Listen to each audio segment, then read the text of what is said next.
Today it's time to reveal our top 5 fiction books of ever. Of ever. Of ever. Ever, ever? Ever. My number 5. Woo, we starting out hot today. Yeah. Can you hear still? What? Anxious People. The most quotable book I have ever read in my entire life. You see the stamps. Why I call them stamps? They're tabs. Pick out one of these tabs and I bet you it hits. I'm gonna read it off. I'm about to quote check you first. Okay, it's a good one. Why? Because it's about love. Of course you picked this one. When you've been together for a very long time, it's the little things that matter. In a long marriage, you don't need words to have a row, but you don't need words to say I love you either.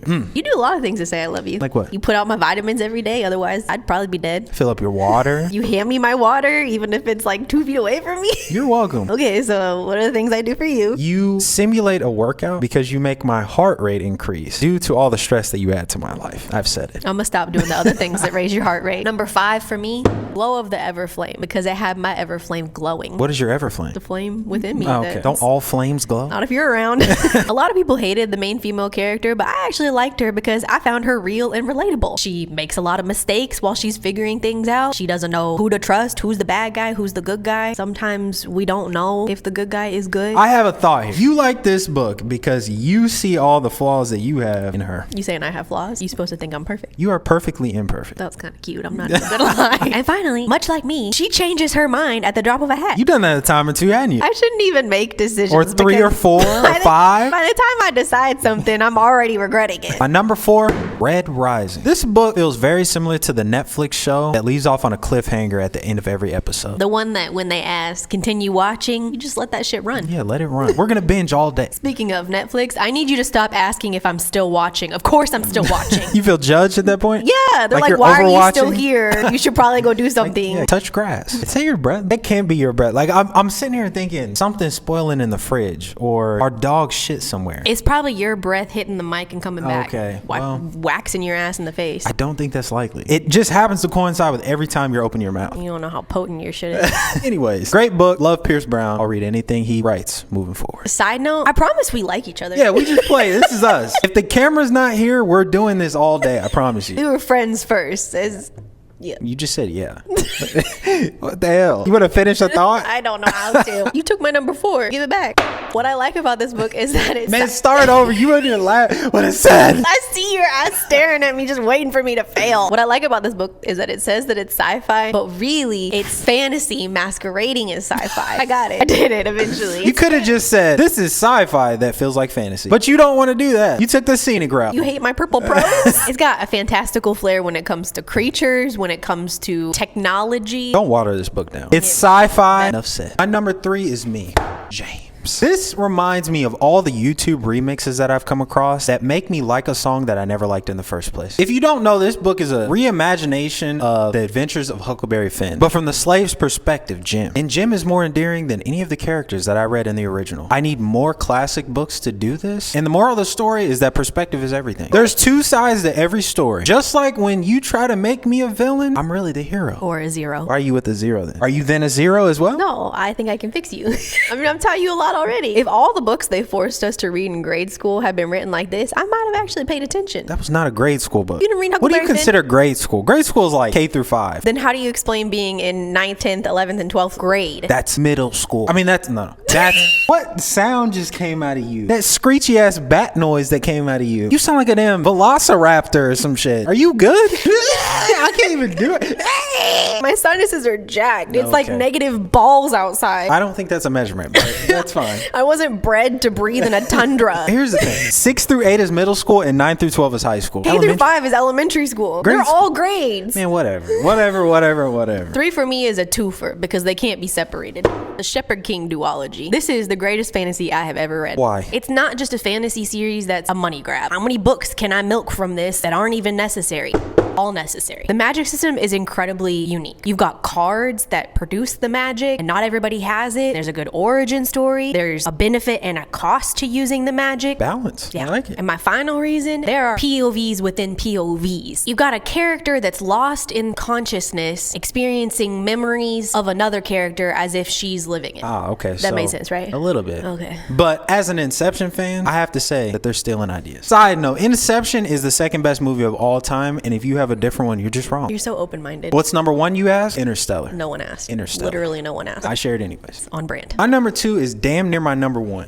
The Invisible Life by Addie LaRue. And this book brought me Wait, back. what? The Invisible Life of Addie LaRue. I said that. You said by Addie LaRue. Whatever the hell. Whatever Run the it hell. back. This book took me back to old English classes. You know how we would sit in there and think about the themes and the messaging and what's going on and read between the lines? That's what I was doing with this book. Leave it to you to make this wonderful book boring. This book operates on two levels. One is the surface, which is beautifully written, captivating, page-turner-esque. The second one is the underline. It's metaphorical, it's thought-provoking, it's one of a kind, just like V. Schwab. I really thought you were going to say just like you, and then we are going to have a moment. It's going to be sweet. You waiting for me to say it? You really not going to say it? One of a kind, you know this. Why I gotta say something you already know? We don't know this. My number two is also basically my number one. The House in the Cerulean Sea. This book is like a warm hug in page form.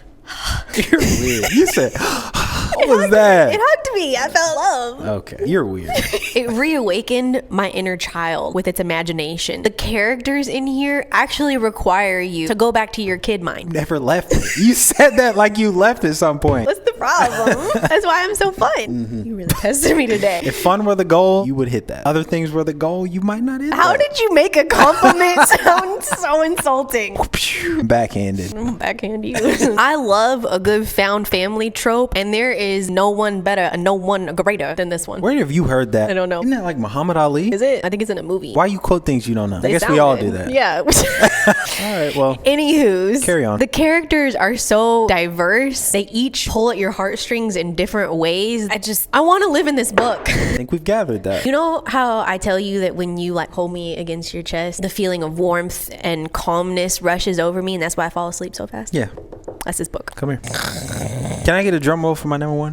The number one spot goes to 11/22/63 by the GOAT himself, Stephen King. I am fully convinced that any reader would enjoy this book. If you're a sci-fi reader, it has time travel. If you're a thriller reader, it is literally the most page-turny of page-turny books. I mean, I took a break for like 3 weeks halfway through. If you're a historical fiction reader, this book is all about trying to prevent the assassination of JFK. And if you're a fantasy reader, well, you're a lost cause, so I'm sorry.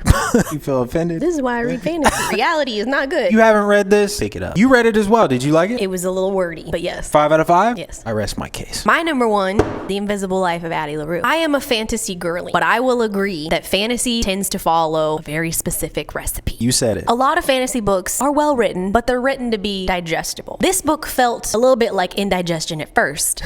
How graphic. I don't think we needed to know that. It takes a little bit to get to the action, but by the time you finish reading it, you realize you've read the most beautiful thing in the world. I second that. Except it's not quite this book.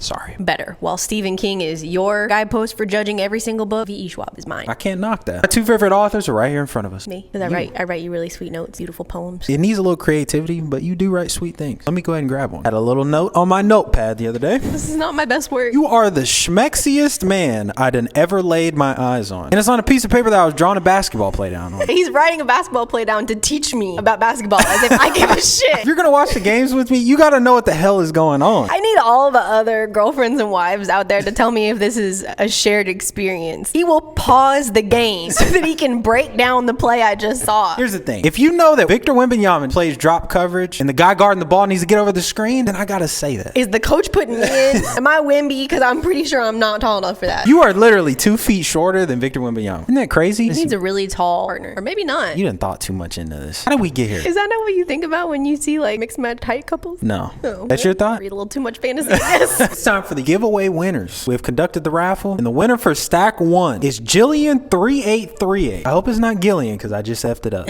Lillian with the G, congratulations to you.